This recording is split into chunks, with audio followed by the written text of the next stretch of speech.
Today's Blue Plate special includes Friday and awesome. We're happy to serve it up. I'm Carl Azus. Leaders from almost 60 countries are gathered today in Washington, D.C. for an event called the Nuclear Security Summit. The first one was in 2010. It was part of an effort by U.S. President Barack Obama to encourage the world to get rid of its nuclear weapons. Even though the U.S. and Russia signed a treaty in 2010 to reduce their nuclear weapons, and even though an international agreement was reached to slow down Iran's nuclear program, experts say the threat from nuclear weapons is worse now than when the first nuclear security summit was held. Iran and Russia aren't attending this year's summit. Analysts say there may not be much progress without Russia there. The U.S. military is modernizing its nuclear arsenal rather than dismantling it, as President Obama initially had hoped. Pakistan's rapidly acquiring nuclear material, and world leaders are deeply concerned about ISIS. What if the terrorist group gets access to a nuclear weapon? What if North Korea, a U.S. rival, gets one? It's apparently building up its nuclear program, and China and the U.S. are promising to do more to stop the smuggling of nuclear materials.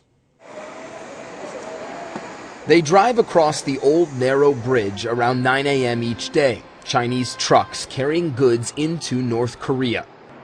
They leave from Dandong, the border city on the Yalu River. It's the economic lifeline of North Korea, China the only country left willing to do significant trade with Kim Jong-un's regime. New UN sanctions levied against North Korea's nuclear program have impacted that relationship. For example, North Korean coal exports, important revenue for the country, are now banned if any profits from them might be funneled to sanctioned programs. China must also now inspect all shipments into and out of the country. Criticized in the past for not enforcing sanctions, officials deny that, but say they will strongly implement this latest round. We watched as North Korean trucks drove into China around midday, mostly empty. They end up in yards like this, loaded up with Chinese goods that get sent back across the border. We asked how officials specifically plan to inspect those, making calls to authorities in Dandong and at the Ministry of Foreign Affairs. Neither would provide details. Security guards we met outside the yard were not keen to talk with us either. And trying to see for ourselves how these inspections are done can prove to be difficult. As you can see, we try and talk to ordinary people, truck drivers even, to talk to them about these inspections, but none of them would agree to speak with us, and we constantly face harassment like you're seeing right now. It's near impossible to determine if the inspections are effective. What is clear, though, is the continued struggle of those inside North Korea. For ordinary people, poverty and hunger remain chronic. A heavily sanctioned Kim Jong-un regime can't or won't provide supplies to its people. Let's see who's watching and requesting, but not spamming our roll call request page at cnnstudentnews.com. First up, Glasgow Middle School. It's in the city of Glasgow, Montana, and its mascot is the Scotties, which is really sweet. Next, to Steamboat Springs, Colorado. We're shipping out with the sailors today. Steamboat Springs Middle School is on the roll. And finally, to the capital of Taiwan. That's Taipei, and that's where you'll find National Zhengzhou University. From part of Texas stretching up to Virginia, much of the south and eastern U.S. was on the lookout for severe weather yesterday. And the threat remains today, particularly in the southeast and particularly for flooding. At least one tornado hit part of Oklahoma Wednesday night. Injuries, damage, and downed power lines were reported in the northern Tulsa area. The U.S. has the most violent weather on the planet. Tornado season usually stretches from March through June, but twisters can spin up any time of year. We know a lot about tornado formation in the plains, also known as Tornado Alley, but little research has been done on tornado formation in the southeast, which actually is home to some of the most deadly tornado outbreaks ever recorded. Vortex Southeast is the latest in a series of vortex studies, also known as Verification of Origin of Rotation in Tornadoes Experiment Southeast. The purpose of the project is to learn how environmental factors in the southeast region affect tornado development, and also how the public responds to forecast communications. You may remember the movie Twister. Well, the original Vortex in the mid-90s was the basis of that movie. Both Vortex and Vortex 2 both studied storms in the Great Plains or Tornado Alley. Until now, in the southeast, storms tend to move much faster, and a lot of them strike during the nighttime hours while people are sleeping, which makes them even more deadly.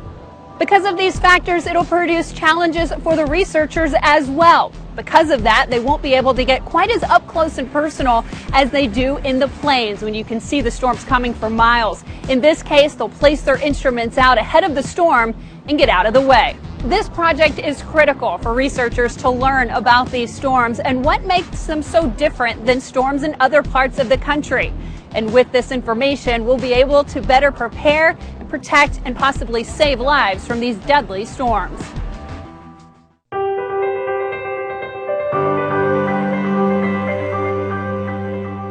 If you're keeping up with March Madness, you know we're down to the Final Four, the two games that determine who plays in the NCAA Men's College Basketball Championship. They're set for tomorrow night. There's a coach in Massachusetts whose team members aren't playing in the tournament, but they are learning to be triple threats: athletes, students, and leaders. His own story and the success of coaching for change are why he's today's character study. I grew up 10 blocks away from where the LA riots started, just me and my mom. I struggled academically, I struggled with my own behavior. Basketball kept me out of trouble, but gave me self-confidence.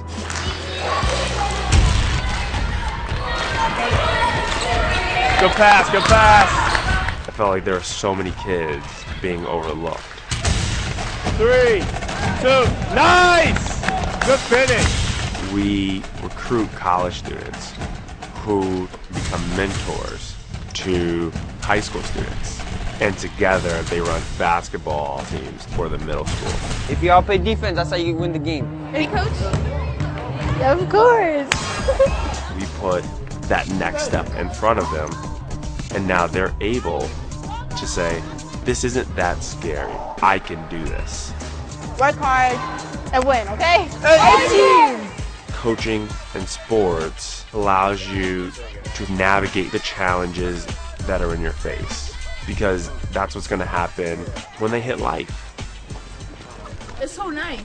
We bring our students to a college campus so that they get exposed to college life. So you thinking about coming to college? Yes. Yeah.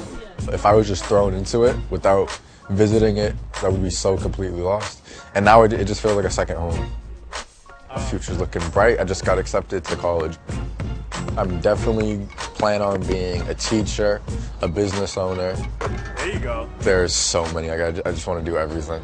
It's about helping young people develop skills that are going to prepare them for the next step. It helps them realize their own potential and what could be.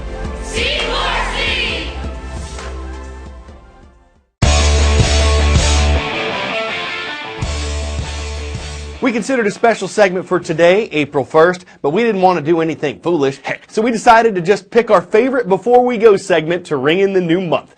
And here it is, Otto the Bulldog, who set a world record for skateboarding, and we mean it. He pushed and balanced his forepaws on 4 wheels through a human tunnel of 30 pairs of legs, and he walked home with the Guinness title.